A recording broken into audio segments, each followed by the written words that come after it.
یعنی هەندرێن میوانداری شێروانەی کرد و دوای 2 یاری دابڕان لە سەرکەوتنجارێکی دیکە بەرنەوەی نووسیە و پارێزگاری لە پێشەنگ یانەکانی خولی نایابی کوردستان کرد.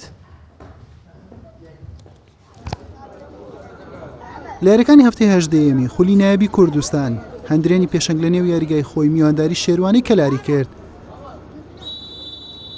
لە سەرەتای یاریەکە کەمترین هێرش لە نێوان هەردوویانەوە دروست کرا و زیاتر بە بەرگری و ئاڵوگۆڕکردنی تۆپ لە نیوەی یاریگای خۆیان یاریان دەکرد. لە ناوەڕاستی نیوە یەکەم هەندرێن بە لێدانەکانی ماجد ڕاشد سەلامە و سەرێکی سەنگەر عەبدولکەریم زۆر نزیک بوو بە گۆڵ بگات. ئەم حاڵەتە ناڕەزایی زۆر یانەی هەندرێنی لێکەوتەوە و داوای لێدانی سزایان دەکرد، بەڵام ناوبژوان درێژەی بە یاریەکەدا. لە نیوەی دووەم و لە یەکەم هێرشی ڕاستەقینە محەممەد هاوار توانی بربەستی یەکسانی بشتێنێت و گۆڵ یەکەم بۆ هەندرێن تۆمار بکات.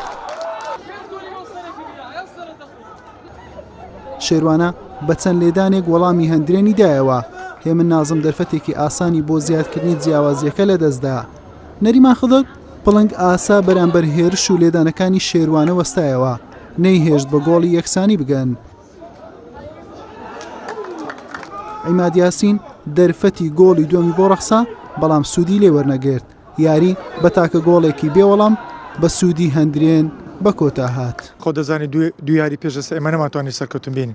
بەڕاستی لە ڕێزمەندیش زۆر تاسیری لە تیپەکەمان کرد. بۆیە ئەمڕۆ بە کۆدەنگ بڕیارێکیوامان دەکە ئەم سێ نقطەیە هەر چۆنێک بێ دەبی بهێنن بۆمە تاکو لە پێشنگ ببینن. سپاس بۆ خوا یاریزانەکان لە ڕۆژی خۆیان بوون. تیپێکەشمان ئەوڕۆ تیپێکی زۆر باش بوو، بە گشتی باش یاریان کرد. سپاس بۆخوا دەتوانم برێم لە شۆتی دوم دەبە ئەمە 3 فرسە و 4 فرسەماتەوە بەلانی کەم 2 گۆڵ و 3 گۆڵی تریار بکەن. سپاس بۆخوا ئیشاڵە لە یاریەکانی داهاتووتر ئاسانتر لە بەرژنودی خۆمان تەواو دەکەن و پیرۆزشە لە زمور و لە یاریزانەکان.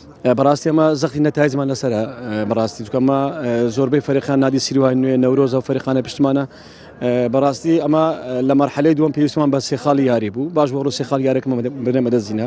ئەمە لە یاری سێ سادقیش برێم باش یاریمان کرد، بەڵام برێم سێ خاڵەکەمان سۆگەر نەکرد. بەبار حاڵ بەڕاستی یاری لە بۆ یاری زەحمەتە. مەرحەلەی دووەمیش مەرحەلەکە برێم تاویزینە یانەکان باش خۆیان ئامادەکردیە.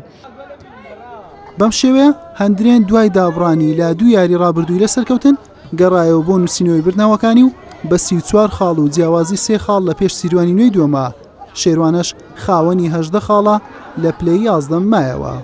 حوسێن محەممەد کەناڵی ئاسمانی پێیام هەولێر.